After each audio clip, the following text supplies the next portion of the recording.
There's the pressure to publish, the pressure to land in top tier journals, to crank out tons of revisions and letters of recommendation and proposals, and to deal with all the student writing. And then writing just becomes this thing that's dreaded. And so I had this idea and question, what if writing could be something fun for people again? And what if the pressure to publish and to produce high quality stuff all the time wasn't the only way we approached writing? And I came up with this idea to create these boxes, these physical products, these writing workshops in a box that we could ship out to people who want that experience of writing as something that's fun, that's full of curiosity and play and wonder. Welcome to Leaving Academia, Becoming a Freelance Editor, the podcast. I'm your host, Paulina Cossette. In 2019, I was a political science professor who was fed up with the stress and hostility of academia, not to mention the low pay. I left my tenure-track job and went from barely surviving to thriving as a freelance academic editor. Today, I own Acadia Editing Services, an editing and coaching business that brings in 6 figures a year. In this podcast, I'll discuss the challenges of academia, what academic editing involves, and what life as a freelancer looks like. If you're willing to jump outside your comfort zone, it is possible to find joy, true flexibility, and a profitable and rewarding career as an academic editor. Thanks for listening. Well, today on the Leaving Academia podcast, we have a special guest, Chris McRae. He is a member of the Becoming an Academic Editor community. He is also a professor of communication. He has written 4 published books and is working on a 5th. And in case that isn't enough, he decided to start a side hustle. And today we are going to talk about your journey, Chris, of what led you to build that business and what it looks like today. So welcome to the podcast. Thanks for having me here. So let's start. Tell us about your academic background. What do you do as a professor? I'm a professor of communication, but my area of study is performance studies. So I teach and research about performance and performing, and a lot of what we do in my classes is create performances, and a lot of the writing that I've done has to do with creative approaches to teaching and learning through performance. Oh, that's really interesting. And you've obviously been very productive as an academic. And so what led you to start thinking about starting a side hustle? Yeah, well, so I was thinking about this. The thing I love the most about being an academic is writing. I like to write, and I know not everybody does, but I think the writing is full of puzzles and challenges, and that's fun for me. And I think I'm always looking for new puzzles and challenges. And I actually came across your cohort community courses and the idea that you could turn things that you like about being an academic into other kinds of work that could help other kinds of people really spoke to me. And I thought, editing and coaching writers would be a cool way to get into to mix it up with the problems of writing that maybe aren't always my problems, but like, how could I help other people who are dealing with the challenges of how to format a document or turn a proposal into, or turn ideas into a proposal, or, deal with reviewer number 2 and turn a revision out, so I think that was sort of the idea, was how could I turn something that I really like about academia into a way of helping other people who might benefit from that kind of, person who's passionate about those sorts of things that maybe you don't like to do. Yeah, that's interesting. I think that's a common theme too, and for a lot of people in our community is having a sense of, okay, I've achieved what I set out to achieve in my academic role. Now I want more. I want more a sense of contributing to society, contributing to other human beings. I think a lot of that, just like you said, is driven by a passion for writing and wanting to engage in that more.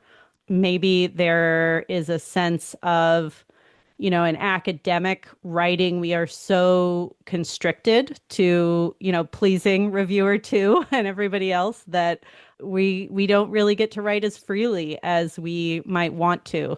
And yeah, I think starting a side hustle like this is a great way to sort of exercise that creativity and explore more, right? Wanting to do more. Yeah, and starting the side hustle is just like the puzzle of writing. It's its own like set of new challenges and all sorts of learning and sort of figuring out how do I best, address these things that are coming up constantly, which is sort of it's exciting. And I think that's part of it too, is finding something that's exciting again with the work. Yeah, being a problem solver. I think that's something I identify with is like whenever I am faced with a challenge, I have to attack it and keep, hacking away at it until I've Yeah. figured it out, Yeah, which, and there's that research component too, like learning something new and rec all like figuring out all the different things that could go wrong or that need to be like thought of before you start dealing with the problems. It's fun. yeah. I think that's kind of a fun part of it. Yeah, absolutely. Yeah. And that's why I think so many academics are, our training and our skills and our background makes us really well suited for being entrepreneurs. So, Yeah, I so agree. tell me about you've kind of, as you were in the cohort, I think it was the May cohort was when you Hmm. started. You went through sort of an evolution this summer, thinking through, do I want to be an editor? Do I want to be a writing coach? And you've gone you've ended up, without spoiling the result, but you've ended up in a really unique and interesting place that we're going to talk about. But I'd love to hear about your journey because I think it is so representative of what so many people experience that they come in, they're not really sure what they want to do, but they sort of figure it out along the way. Yeah. Yeah, so I mean, I thought, okay, I can give editing a try and I'll try working on copy editing and things like that. And it's not it's not always my favorite thing to do the copy editing at the That's fair. line editing level, but I much prefer to kind of deal with the broader kind of questions of like how is something structured, which you pointed out is sort of a little bit more like coaching or developmental editing, and so I kind of I think that's where I'm comfortable with the coaching practice. I also, was thinking. I think we talked, people are always concerned about, you know, the the future and what it holds. And I think you had said at one point, people that are innovative and that think outside the box are the ones that are going to make it through the big disruptions that happen. And so, and you had given the example of during COVID, the restaurants that found interesting ways to stay open. And so that really struck me. And I thought, okay, well, maybe if editing were not to work out, what else could I kind of be working on? And I thought of like, you know, I'm a performance studies and communication professor. I have a background. I've taught a lot of classes of public speaking. I could help people with presentations. I could be part of this. And then I also do all this creative work. And I think it led to this kind of idea of creating a product kind of to go along with the coaching business. And this kind of grew out of, and I think I was getting at it with how I came to the coaching business, but I like to write, but burnout and disillusionment with academic work and really all work right now is so real for people that writing doesn't always feel fun anymore. It's sort of a chore, and that's sad, I think. There's the pressure to publish, the pressure to land in top tier journals, to crank out tons of revisions and letters of recommendation and proposals, and to deal with all the student writing. And then writing just becomes this thing that's dreaded. And so I had this idea and question, what if writing could be something fun for people again? And what if the pressure to publish and to produce high quality stuff all the time wasn't the only way we approached writing? And I came up with this idea to create these boxes, these physical products, these writing workshops in a box. that we could ship out to people who want that experience of writing as something that's fun, that's full of curiosity and play and wonder and all of these things. So this is where I've kind of like gone from starting a editing business to now trying this launch of these writing workshops in a box that I'm, sending out right now. And that's sort of an unexpected twist to the journey that I started back in May. Yeah, I remember when you first told me about this idea of a writing workshop in a box, I just thought that is fantastic. And I can think of it as appealing to so many people, to academics in particular, because like we said, we are forced to write for everybody else instead of ourselves. Like we come into this profession with a passion for writing, like what you described, and yet we are forced to make our writing style, sometimes even our results, and the knowledge that we're sharing, we're forced to make all of that fit what everybody else wants. And it does. It's really a drag, you It's a know? drag. It's a drag. And then I think something else that happens is that there's this part of writing that if you're exploring on the page and you're discovering on the page, like new ideas happen in that space, but if you don't have the time or the permission to do that kind of work because everything you write has to land in a journal or in a conference or like make you a grant somehow magically, like you're not taking the time to do the thinking work that writing can let you do also, which is you know and I think that that pressure builds, and then that leads to the burnout. Yeah, absolutely. And I remember my dissertation advisor would tell us, he was fantastic. He would tell us just blat, meaning just get stuff down on the page and who cares what it says and who cares if it's punctuated correctly, just spit it all out and you can always clean it up later. Yeah. And I feel like I used to be really good at that. And then I sort of lost that as I was publishing more and trying to please all these other people in my academic writing. And so I love your writing box, which I have here. Full disclosure, you sent me one as a thank you. Yes. And I went through it, and I'm going to share an unboxing video later, but I really love it. I think my favorite thing in the entire box is this, the key. The key, Yeah, yeah.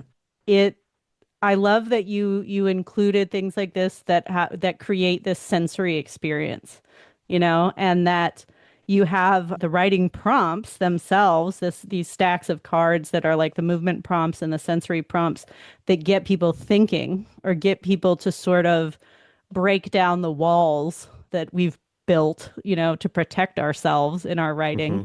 And they inspire that flow, again, the blatting. But there's also the tactile elements like the key and the doll, right? And something that you can sit at your computer and hold in your hand and think about. Yeah.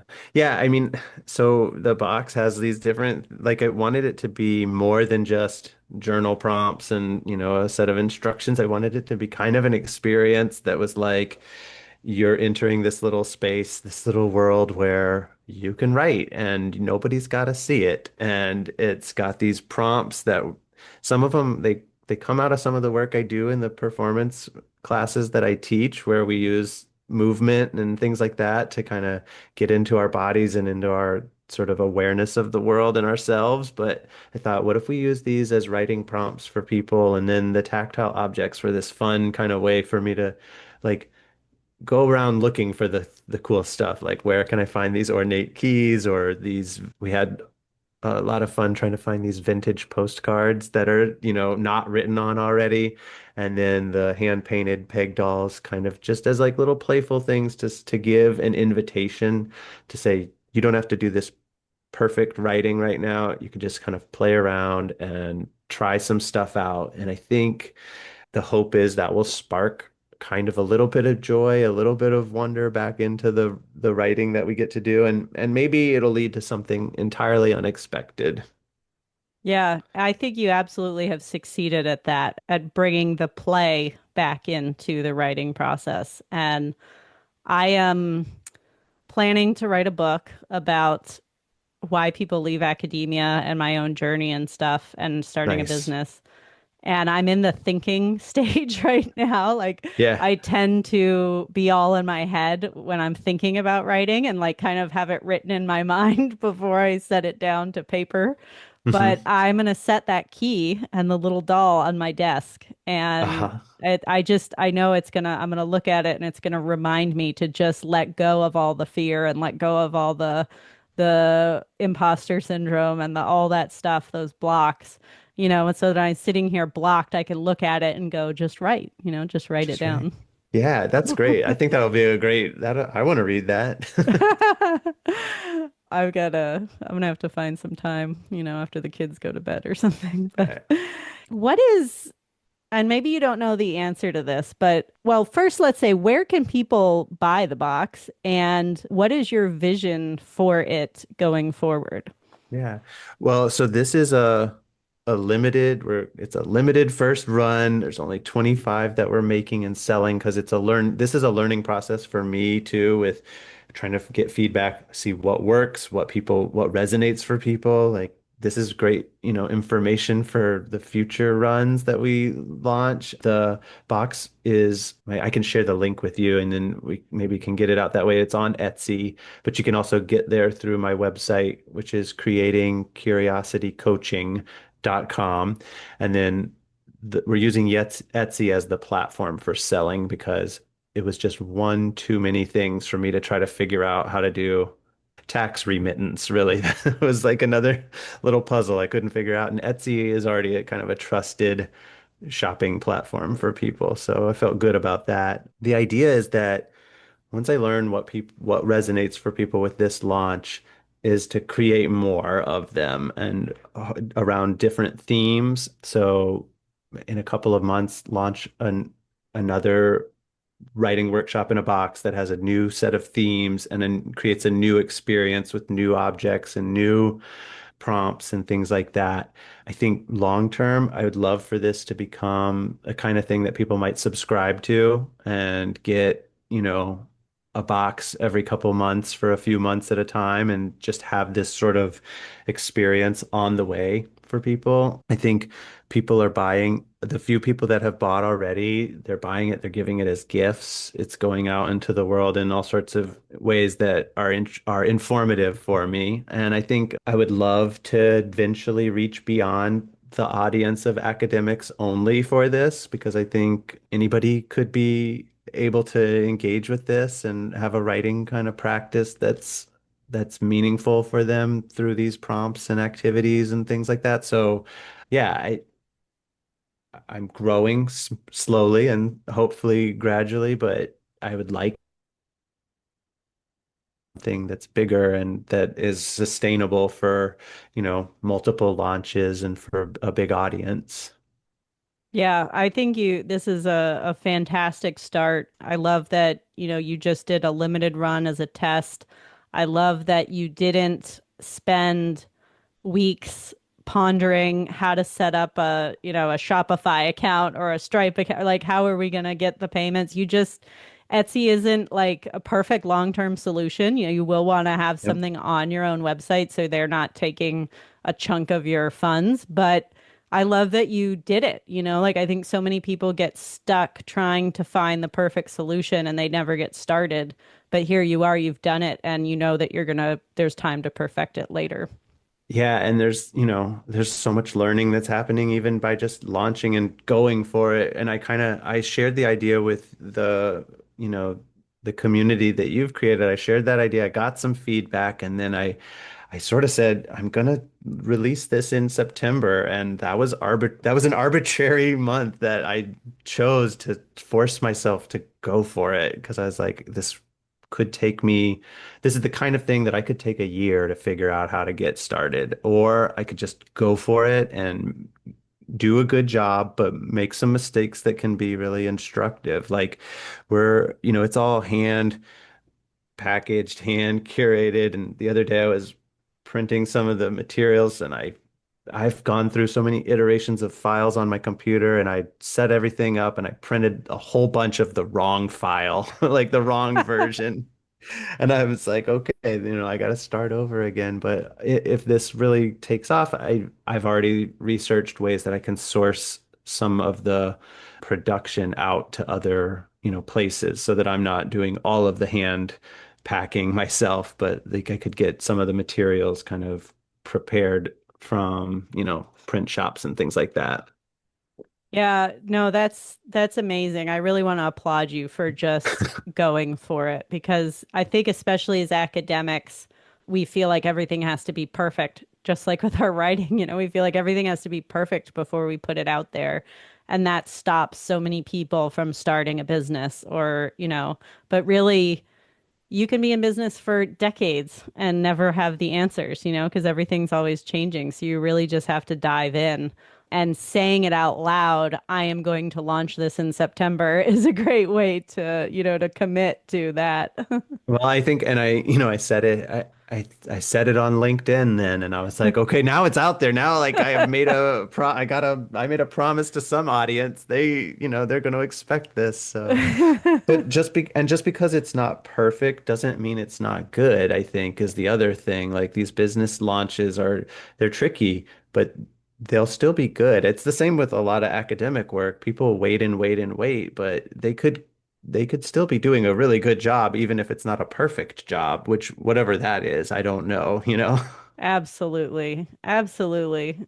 And I also love that you have a couple months to try it out. You can do a September run, you can do an October run. If you're into like offering a Black Friday sale, maybe this is totally off the top of my head, but maybe like a Black Friday promotion would be a great time to sell an annual subscription, for like a Right. discounted rate or something and say, this is, we're running it for this week of leading up to Black Friday.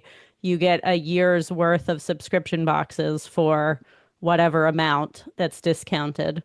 Of course, then you're committing yourself to producing Yeah. them for a year.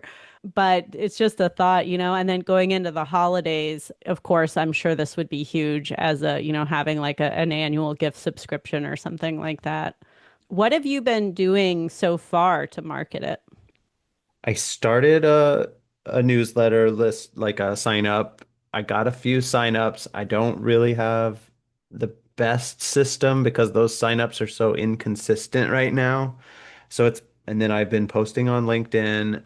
There's some reels on Instagram out there. It's a small scale kind of social media campaign. And then it's mostly been word of mouth that I've been telling people. Like I told you, I told the community. I've got, a few people on LinkedIn that I shared with that were able to sort of like continue sharing, but nothing's been, and this is like the puzzle for me. Nothing's been a system yet that I can rely on or that I feel like is consistent. I I have my scheduled LinkedIn posts and then I've used what else have I done? I've used the SEO the small amount of SEO that I understand to put the descriptions up there on the website and stuff. And I'm surprised the first sales were mostly not from people I know. So something worked. It's sort of a mystery to me still, but something worked where I was worried it would only be like my good friends who bought the first boxes, but it wasn't. I didn't even know some of, many of the people who found this. So that was cool because I'm like, somehow something's getting out there. That's awesome. Yeah, when people would first start signing up to my email list, I was like, yeah, it's not just my mom. This is Right. great, Yeah. Or my husband, my poor husband who still is on has not unsubscribed from my email list after I It, signed him up. I guess it's a good test. You get like feedback right away. Yeah. So let me throw out a few ideas with the caveat that, this is I've never helped anybody market a product, like a physical product before. So I think you are going to have to do a lot of experimentation. I mean, everybody does with marketing, but one, and this is in no particular order, but I think the gift aspect is going to be big. I think a lot of times we do not buy, luxury leisure type items for ourselves, but this would be an easy gift for somebody to buy. If somebody's married to an academic or something, and has to listen to them complain about struggling to Right. write all the time, they could easily go, here's your Christmas gift, honey. Here's your Right. gift subscription, Right. right? Yeah. And one angle you might want to start looking into is PR opportunities. Mm. There's a number of these websites, but there's one that's called Source of Sources that you can sign up to for free. Okay. And basically what it is, it's a guy who he sends out an email twice a day, once in the morning, once in the afternoon, and he lists opportunity PR opportunities. So Hmm. journalists will submit their topics, right? Like I'm a journalist, I'm writing an article on, AI use in business or something. And so the journalist submits a little summary, and this guy who coordinates it sends out a list of like 10 of these opportunities to his 40,000 plus person email list. Might be more Oh, than that, wow. actually. Wow. And people like me or you get the emails twice a day, and we see, oh, somebody's looking for information on holiday gifts, Hmm. or, they want to run a top 10 list of like top 10 gifts for Father's Day, or, whatever, right? All these Right. seasonal aspects. So you can then pitch that journalist, hey, I have this writing box that would be Nice. great for a holiday gift or a father, or I mean, on any holiday, Yeah. not just the winter holidays. But I would say sign up there and just look for general PR opportunities where you can pitch these journalists to be included. Because, like, how huge would that be if you could get Yeah, on that'd one be of those great. top 10 Father's Day gifts or something? Yeah, that would be great. And another thing I had thought about with the boxes was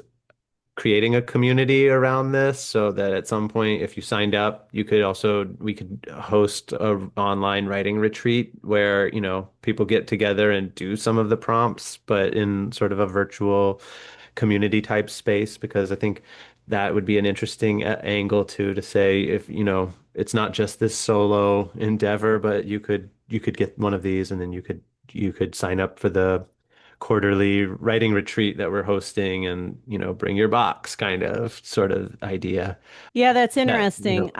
Yeah, I'm thinking like if you buy an annual subscription, you get free membership to this Facebook community. group, or yeah, wherever you want to host the community, or you could pay extra to, get writing coaching or like an Right. add-on. I would say give it a few months, of Yeah. testing this out. Maybe that's a longer term thing. But yeah, I've found PR, being Yeah, that's good. featured in articles is such a great way to broaden your audience.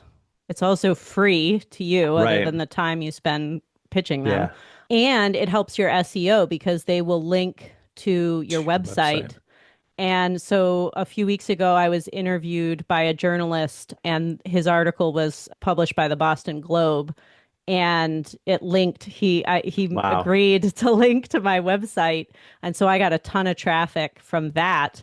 And Wow. for a quality website like the Boston Globe or something to link back to your website really helps with, it tells Google and the search engines that you're credible, because otherwise, the Globe or whoever wouldn't be Uh, linking back to you. That's a good idea. Yeah. I had another idea that kind of goes along with that, which was I wondered if people who do run writing workshops would ever, want to use these, or like how, maybe reach out to some people who do some more of that work to say, hey, I have this and I could offer, a discounted rate for a set of them or something like that. And that would be a way to maybe get it into more hands at least too. Yeah, absolutely. Yeah, you could give like a group discount or something for 20 boxes. And I think especially outside academia, like the creative writing space, there seems to be a ton of writing groups like that where, people meet to write, or I wonder if even like book clubs or something, people who Right. love to read would also want to write. Yeah. Yeah. I think like I said, I think this is like really, there's so much possible data from these first sales too to figure out like what are people resonating with. And then I think kind of following those leads into what is the value that people are finding in this? Because they're buying it because that some part of the story must fit for them with their experience of things. But then what lasts is the question. Yeah, and along those lines, I wonder, are you doing anything to collect information from your either people who visit your website, even if they don't buy, and people who do buy? Do you have like a survey or something? I've asked, I just do a really simple follow up for feedback or, a request for any kind of information that people want to share or if they wanted to leave a review.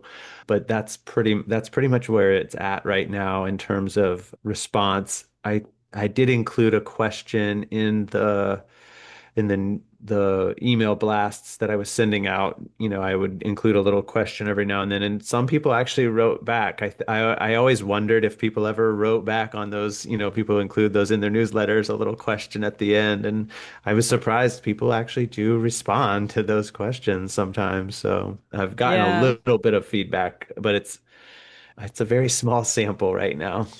Yeah, no, that's fine. And I think if you can incorporate that, even like a Google form, and I guess so the confirmation would come from Etsy at this point. But if I wonder, sometimes there's integration. So like if you use Kit or MailerLite or something for your email service provider, you can link those to Etsy or Shopify or whatever you're using so that when somebody buys on Etsy, it sends the message and the customer's information to Kit or whatever the email Oh, okay. provider is. And Uh-huh. Kit will add them to your email list and tag them as a purchase.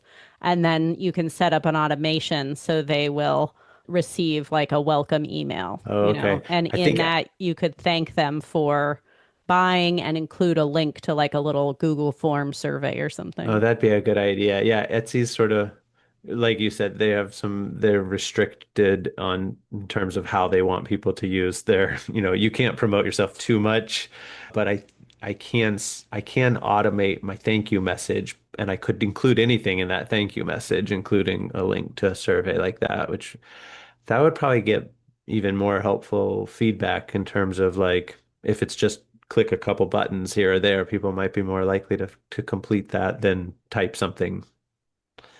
Yeah, and so like for example, when people sign up for my email list, they getting my lead magnet or whatever, my freebie, whatever I'm offering at the time, on the after they click, register or sign up, it takes them to what's called a thank you page. Yeah. And I have just a single question box that is linked to a Google form right there on the page, and it says, "What was going on in your life that brought you here today?" Hmm. And that is from a woman named Joanna Weeb, who runs this program, Copy Hackers, I think is what it is. And I got to make sure I get that right. Yeah, Copy Hackers. And basically, I mean, you would be shocked at how much detail people type out. I mean, I've had people submit like 2 paragraphs of their Wow. story. Oh, wow. Obviously, like leaving academia and wanting to start a business is a very emotional thing, but you might try something as simple as that, as just a link to like a little form or maybe a couple other questions if you wanted, but just to get a sense of how people talk about their writing struggles in their own words, because I Hmm. think that's the key to marketing is when you have your sales page or your landing page, you're talking about how they're, like you were saying earlier, they're dreading writing. They feel like, everything has to be perfect before they put it on the page.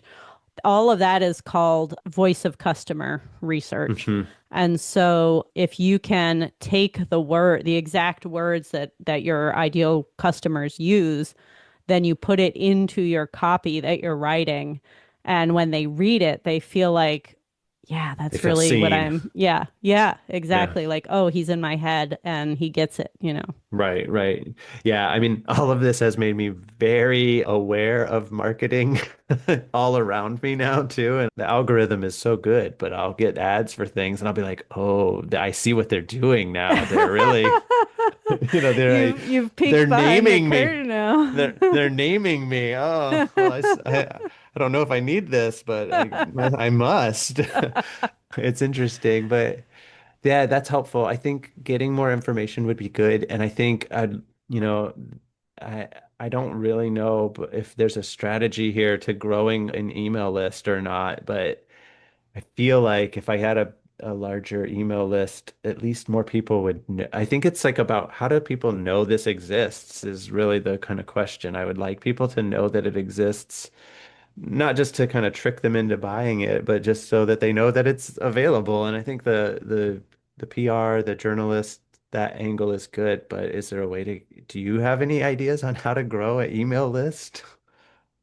I think it's exactly what we're talking about, and it's all of these things, right? I think you really have to have a multi-pronged approach because the number of sales that you make is going to be directly correlated to the number of eyeballs that see the product.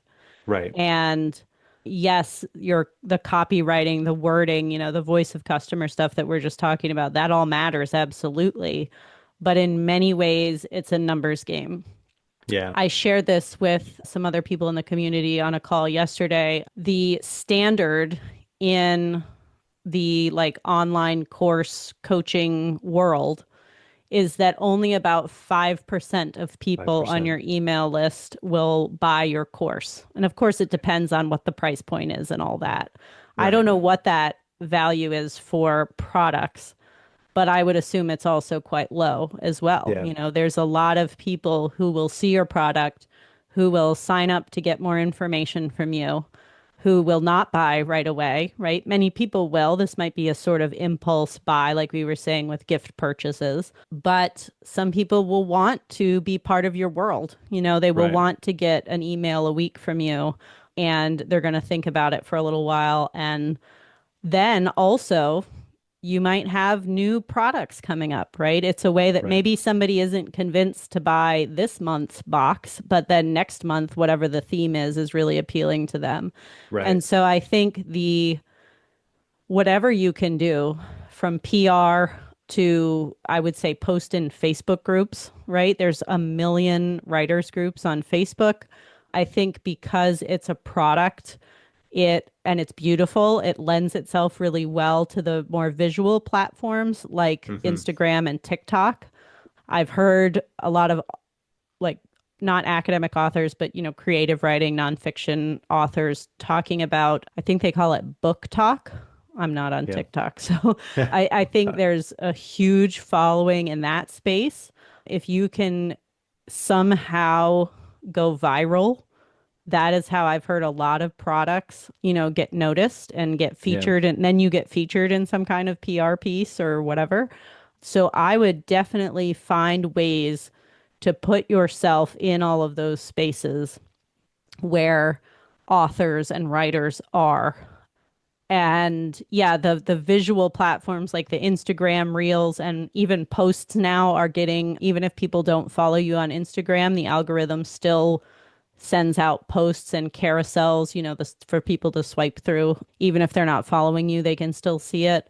And at some point, I would think you might want to try ads, and I'm Yeah. certainly happy to work with you on that. Yeah, Etsy has ad options built in that you can, you set a monetary amount and then it only charges you when it gets a click or whatever, and you set your budget. So I've thought of that. I sort of wanted to wait and just see before I went straight to ads as the strategy if there's another way, but that's certainly something I thought about is that this is a investment that probably has to be part of this at some point. Yeah, definitely wait until so the sort of rule with ads is you want to make sure that your funnel, how you are moving people from signing up to your email list and then purchasing the product, that whole funnel experience, you want to make sure that that works just Right. organically before you spend money on ads. But the way that I've ran some ads this summer on Facebook, as much as I despise Mark Zuckerberg, I have to say that it worked. It paid off. Really? And you run them to a freebie, like your email sign up. And those end up being a lot cheaper. I was getting like $2.50 a lead or something like that. And quite a few of the people who found me through ads actually ended up enrolling in Oh, wow. the BAE program for this September. And so it did help. Yeah, so we could talk about that's a whole other But episode, you but but you had to wait until you knew that things were sort of cooking with the with the sales on their own kind of before. exactly. Yeah, I wanted to know that when people signed up to get my videos or my, whatever, they were getting my emails that they were buying because that means that the emails themselves work. And once I knew that was in place and solidified in that funnel, then Hmm. the ads are really to amplify the number of people who are seeing you, right? To Got get it. more Right. eyeballs on your website. Right. Yeah, so I think all of that stuff, you just have to post like crazy in Facebook groups, on Instagram, on TikTok, right? Anywhere you can. I don't know if, I mean, LinkedIn is an option, but I would say you might have more success on Instagram and TikTok because of the visual aspects and because of all the authors who are there. And then you just nurture them, right? You send an Yeah. email a week or every couple weeks or whatever feels right and works for you because you also have a full-time job, and you see where it goes, I think that's the key is once they're on your email list, you control that, like Right. we don't have control over the algorithms. The social media has to be a way to for people to find you or for you to Right. find them, and then they get on your email list and that's how you have a direct line to communicate with them for as Yeah. long as you can. Right. Right. That's good. That makes sense. So, I mean, it's a kind of a grind, but I think it's like what you're saying is that's what I was sort of thinking might need to happen is just it's regularly showing up and doing the posting and things like that.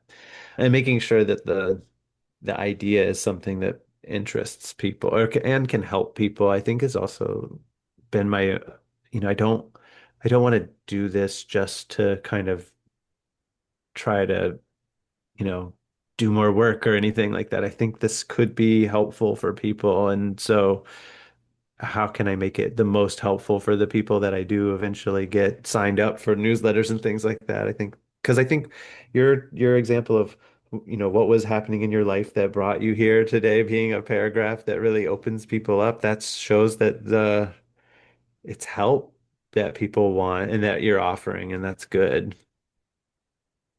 Yeah, and we are in strange and difficult times right now. And so, there, I think writing, if you can open up writing to people who have maybe loved it in the past, but have gone away from it for whatever reason, they're busy, they're tired, they're burnout. If you can open that up as a hobby, as a passion, right? Not Yeah. just for their careers, but just for their Yeah. mental health to get them. I mean, I know lately I've been searching for things to do. Like Yeah. I'm Well, reading a lot and of fiction, I'm exercising, I'm baking yeah. a lot, like I'm doing all the things, but it's like, what can we do to help us get through this moment? Yeah. And I don't know, maybe this is the hopeful person in me too, is I think the writing could be a hobby. It could also be a space that the ideas for what to do next come from too. And that's that's the humanist in me that's like, I think the answer could come through some really good writing, actually. Like I think we might have some, and maybe this is that's like the idealist in me. It's like maybe you'll write the answer here Yeah, because I hope. absolutely. I Yeah. don't know, and I want it to be this physical, tactile thing, but some of the logistics of that are sort of tricky, and I don't know if it's worth going into digital products instead. I don't want to miss out on some of the thing. Like I think the key that you held up, I mean, it's one of my favorite things as well. So I don't want to give that up entirely, but I'm trying to think about is there a digital way that I could sell these things and, get them in the hands that don't lose the experience part of it. I wonder, I mean, obviously, so I think it depends on what price point you want to be at, but I think that people understand that if you are shipping them a premium product that has the physical components to it, that's going to come at a premium price. And once you're able to get people to commit to an annual subscription, that will also tell you what your revenue is going to look like for the year and how much you actually can continue to invest in it. But I do wonder if you could play around with like an auditory Hmm. box where maybe you have some like mindset recordings or background music or noise that you've Yeah. sounds that you've selected, and curated to Yeah. help Yeah. people Yeah. Yeah. write, or like that's a totally other aspect of the sensory Well, experience that I like that because at first all that came to mind was like, digital downloads of printable things, but I love the idea of like how could I use media and make that part of it too, because I think that could be really fun and more than just another, you know, worksheet that you could print out online. yeah, and maybe you can test it as like one of the months, like they do get the digital downloads of like the prompts and everything, but they also get like an auditory track. I mean, I know when my kids are home, I have to blast this YouTube channel that's just like white noise, Like I think I used to Uh-huh. listen to Rain and then I went to just like a box fan or something because I've got to wear the noise canceling head. I cannot write if there's other sounds, if there's other Yeah, people talking. And so I don't know, everybody has different, some people need music sure. and stuff. So Right, you might right. play Yeah. around with that. Yeah. Yeah. So Here's your monthly sound of a box fan. yeah. Here's how you drown your children out so you can write. Good. Yeah. Oh no. That would sell. Tell me Right. that Yeah. wouldn't Yeah, sell. that would. I don't know. That just made me think another like brainstorm that I had at one point was what if I made these boxes for children or for like young adults and like market it as like here's a way to not be on the screen today and it's like a writing box for your kids or something like that, or I don't know, just lots of like spin-off ideas come up for me as I think through this like project. So I love it. You are a natural entrepreneur, Chris, who well, there you trust me. Look, when I started as an editor in 2020, actually, I don't think I've ever told anybody else this before, but other than like my family, but when I started out, found this website where you could write descriptions for products. Like, when you oh go to wow. Yeah. walmart.com, you want to buy some toilet paper and there's this Uh-huh. description about like it's Oh the no. best toilet paper, Like I remember and that's how I started before I knew that there was editing and You were I doing just kept you were doing looking. copywriting for products. Yeah, it was awful. It was like Oh, those remote start things, for your yeah, car or yeah, yeah, something. yeah, yeah. It was horrible. It was horrible. But then I discovered copy editing. It's like it truly is iterations, You try this and you hate it and you find something else and you love it Yeah. and I never dreamed that I would be leading a community of over 75 That's so academics. great. I know. And so this idea is going to take you so many places that you haven't even thought of. And I know it's going to be huge. And I'm so happy for you. I'm so thrilled. And I'm happy to do whatever I can to help you along the way and promote it. And Really yeah, appreciate that. And I think, it was I was nervous to join the community and cohort. I was like, I don't know, but then I was like, no, I think this is the right step, and I haven't regretted it at all because I think it's been so helpful to be able to see and talk and hear other people who are in a similar place and to then get like positive feedback about ideas, it's not something that is the status quo, right? Like that is not the, unfortunately, that's not the normal experience to be encouraged at taking these kinds of risks and to be told that's a great idea, and I think that's been really, that's just huge.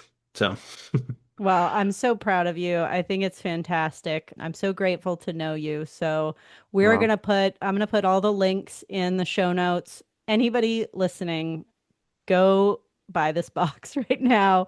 When Chris has an annual subscription, go for it. And I will also link to my unboxing video of the Creating Curiosity box, and so you can see what's inside it and how lovely it is. But tell everybody again, if they want to find you, what is your website yeah, and how can it's they connect with you? It's creatingcuriositycoaching.com. That's the website for the whole business. You can get to the Etsy product page from that website. And I think we're down to 21 boxes right now. But if anybody here, I'll try this. If anybody who is listening wants to get one of these and they mention it in their purchase on Etsy, I'll throw in an extra something, like an extra, just a something for any listeners. So, like an extra prompt or an extra object, just because I appreciate the shout out here. So, Awesome. So mention the Leaving Academia podcast in your notes on Etsy, and Chris will send you a free surprise along with this beautiful box. yeah. Thank you so much, Chris, for being here. It's been a lot of fun. Thanks, Paulina. If you're unhappy in academia and you think you might be a good editor or writing coach, check out my course, Becoming an Academic Editor. This digital course is paired with a 12-week group coaching program to support you through your decision to leave academia or not, and to start building a profitable and rewarding academic editing business. Learn more by going to acadiaediting.com/become an editor. Thanks again for listening. I'll see you next time.